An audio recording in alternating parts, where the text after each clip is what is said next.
تو بھائی اب میں آپ کو کہانی سناؤں گی بائیسیکل کی تعلیم. یہ کہانی لکھی ہے شوکت تھانوی صاحب نے. کہتے ہیں کہ ابھی قد اتنا بھی نہ تھا کہ پیر آسانی کے ساتھ بائیسیکل کے پیڈل تک پہنچ سکیں گے.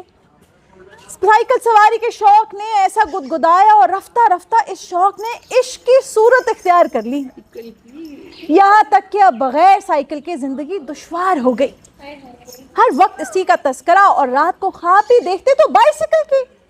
بات یہ تھی کہ سڑکوں پر کثرت سے ہم اپنے ہم اسروں کو بائیسیکل پر فراٹے بھرتے ہوئے دیکھتے تھے اور کلیجہ تھام کر رہ جاتے تھے کہ ایک یہ ہیں جن کو زندگی کا لطف حاصل ہے, ایک ہم ہیں قسمت میں, ایک ہم ہیں کہ قسمت میں اور سب کچھ ہے, اگر نہیں ہے تو صرف سائیکل.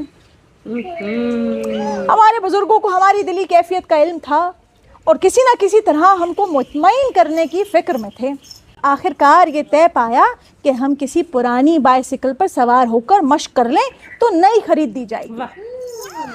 ایک دن کوئی صاحب بائیسیکل پر سوار ہو کر ہمارے کسی بزرگ سے ملنے آئے. وہ تو ادھر ادھر ملتے رہے اور ادھر ان کی سائیکل ہمارے کام آئی.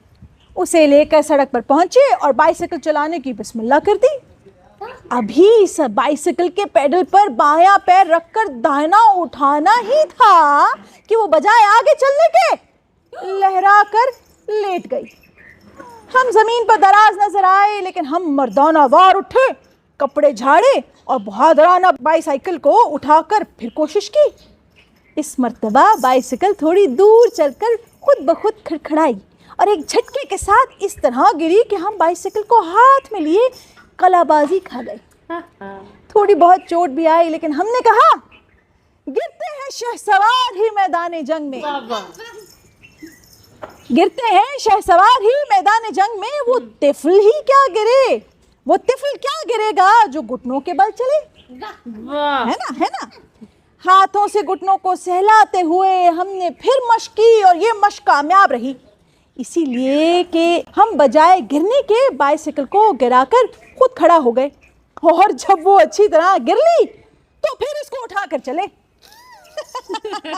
لیکن اب کی مرتبہ بائیسیکل سڑک پر آرام فرمانے والے گدھے سے ٹکرا کر الگ جا رہی اور ہم کو گدھے کی پیٹھ پر بیٹھ جانا پڑا. گدھے کے اٹھنے سے پہلے ہم خود اٹھے اور بائیسیکل کو اس عزم کے ساتھ اٹھایا کہ دیکھیں کہاں تک گرتی ہے. غصے میں بائیسیکل اٹھا کر مشق کرتے رہے جہاں تک کہ بائیسیکل نے گرنا چھوڑ دیا یا گری تو اس طرح کہ خود گر پڑی اور ہم سنبھل گئے. جب یہ مشق اس حد تک پہنچ چکی تو ہم ایک درخت کے سہارے سے گدی پر بیٹھ گئے اور بائیسیکل کو چھوڑ دیا.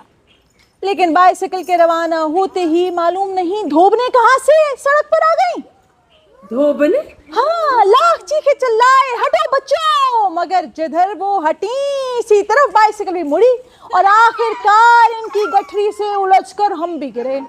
بائیسیکل بھی گری اور میں سے ایک بڑھیا ماں گٹھڑی کے چاروں شانے چت ہو گئی. وہ یقیناً مری نہیں تھی, اسی لیے کہ برابر ہم کو کوس رہی تھی اور ہم اس کے خوشامد کر رہے تھے. ہاں, بمشکل تمام اس کو وہاں سے روانہ کیا اور ارادہ کر لیا کہ اب سوار نہ ہوں گے, مگر دل نے کہا کہ واہ واہ, 2-4 ہاتھ اب تو لبے بام رہ گیا. پھر ایک مرتبہ ہمت کی اور بائیسیکل پر سوار ہو کر روانہ ہو گئے.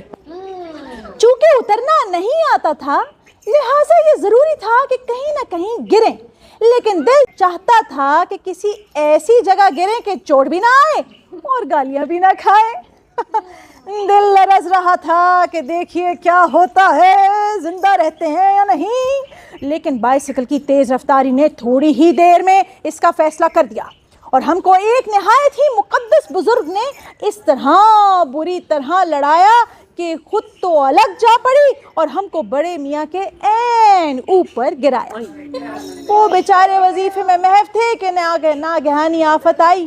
غالباً ہم کو ملک الموت سمجھے ہوں گے, اس لیے ہم نے اپنے ہوش بجا ہونے کے بعد ان کو کلمہ پڑھتے ہوئے دیکھا اور خود کو ان کے اوپر پڑا ہوا پایا. ہم جلدی سے اٹھے اور ان کو نہایت تعظیم سے اٹھا کر معافی چاہی، لیکن وہ بیچارے کچھ نہ بولے، صرف گھورا کیے۔ ہم نے جب یہ عالم دیکھا تو ان کو گھورتا ہوا چھوڑ کر سائیکل کی طرف متوجہ ہوئے، لیکن اب اس کا حال یہ تھا کہ ہینڈل گھوم کر دوسری طرف ہو گیا تھا، لہٰذا سائیکل سواری کی تعلیم کو نامکمل چھوڑ کر چوروں کی طرح مجروح بائسیکل لیے گھر پہنچے۔ گھر میں جو کچھ ہوا وہ اس لیے قابل تحریر نہیں کہ اب بیان کرتے ہوئے شرم آتی ہے۔